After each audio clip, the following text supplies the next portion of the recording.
والدہ پیچھے سے دعائیں کرتی ہیں، یا اللہ میرے بچوں کے اوپر، میرے بچے کے اوپر رحمتوں کا معاملہ کر دینا۔ اور جس وقت والدہ دنیا سے پردہ فرما گئی تو اللہ تبارک و تعالی نے موسیٰ علیہ السلام کے اوپر وحی نازل کی کہ موسیٰ، جن دعاؤں کی چادر کے اندر آپ لپٹ کر آیا کرتے تھے، اب آپ کے اوپر سے وہ چادر اتر چکی ہے۔ موسیٰ، آپ کو دور پر سنبھل کر آنا۔ ماں کی دعائیں انسان کی دنیا اور آخرت سنوار سکتی ہیں۔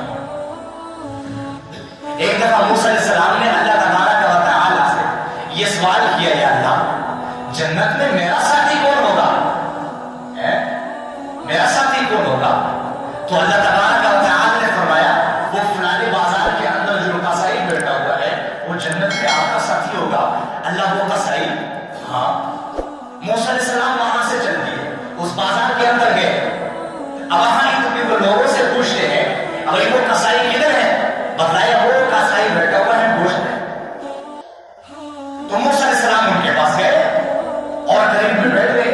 صبح سے لے کر شام تک موسیٰ علیہ السلام ان کے اعمال کو دیکھتا ہے، بھئی یہ کون سا ایسا عمل کرتا ہے جس کی وجہ سے اللہ تبارک و تعالی نے ان کو جنت میں میرا ساتھی قرار دیا۔ کچھ بھی ایسی چیز نظر نہ آئی کہ جس پر موسیٰ علیہ السلام یہ کہہ سکتے تھے کہ اس عمل کی بنا پر یہ جنت میں میرا ساتھی لے رہا ہے۔ شام کے وقت انہوں نے شاپر کے اندر تھوڑا سا گوشت ڈال دیا اور اپنے گھر کی طرف روانہ ہو گئے۔ موسیٰ علیہ السلام کے ساتھ چل گئے۔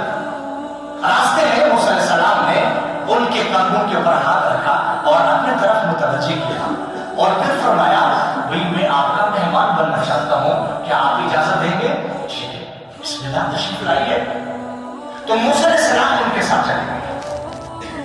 اب جب موسیٰ علیہ السلام ان کے ساتھ گئے، اب اس صاحب کو دیکھتا ہے کہ یہ کرتا کیا ہے۔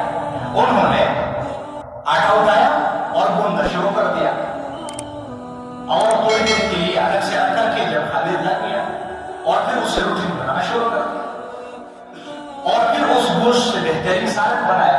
جب سب کچھ تیار ہو چکا ہے تو اس قصائی نے اس کانے کو لے کر کے ایک برتن کے اندر سجا لیا اور ایک ساتھ والے کمرے میں چل گئے اور موسیٰ علیہ السلام کے ساتھ ہو گئے۔ اور یہ کیا کرتا ہے؟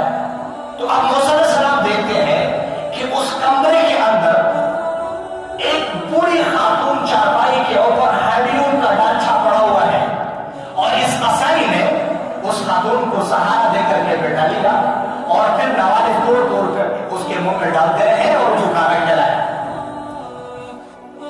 اب جب وہ کھانا کھا کر کے فارغ ہو چکی تھی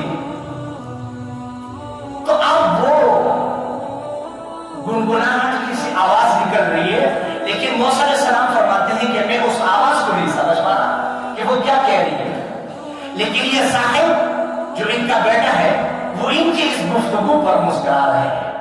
تو میں نے ان سے پوچھا، بھائی یہ کیا کہہ رہی ہے؟ کہا ان کو میں روزانہ اسی طریقے سے کھانا کھلاتا ہوں اور جب یہ کھانا کھا کر کے فارغ ہو جاتی ہے پھر یہ مجھے دعا دیتی ہے، اللہ تبارک و تعالی آپ کو جنت کے اندر موسیٰ کا ساتھی بنا دے۔ تو میں اس بات پر مسکراتا ہوں کہ میں کہا اور موسیٰ علیہ السلام اللہ کے پیغمبر کہا اور یہ بھولیا تھا۔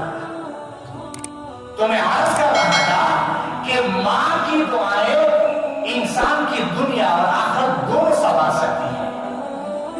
نبی علیہ السلام نے معراج کا سفر کیا اور جس وقت جنت میں داخل ہوئے تو قرآن پاک کی آواز سن رہے ہیں۔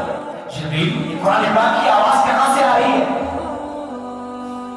عرض کیا، یا رسول اللہ صلی اللہ علیہ وسلم، مدینہ منورہ کے اندر نعمان بن حارثہ رضی اللہ تعالی عنہ بیٹھ کر کلام پاک کی تلاوت کر رہے ہیں۔ جبریل مدینہ منورہ میں بیٹھ کر کے تلاوت کر رہے ہیں اور میں جنت میں ان کی آواز سن رہا ہوں، یہ کس عمل کے بدلے میں ہے؟ یا رسول اللہ صلی اللہ علیہ وسلم، یہ اپنے ماں کا فرمان بردار ہے، اپنے والدین کا فرمان بردار ہے۔ اچھا وہ کون سا عمل کرتا ہے جس کی بدولت یہ نعمت ملی ہے؟ یا رسول اللہ صلی اللہ علیہ وسلم، صبح سے شام تک، شام سے لے کر صبح تک ان کی والدہ کی جو خدمت ہوتی ہے یہ اپنے ہاتھ سے کرتا ہے. اس خدمت کی بدولت اللہ تبارک و تعالی نے ان کو وہ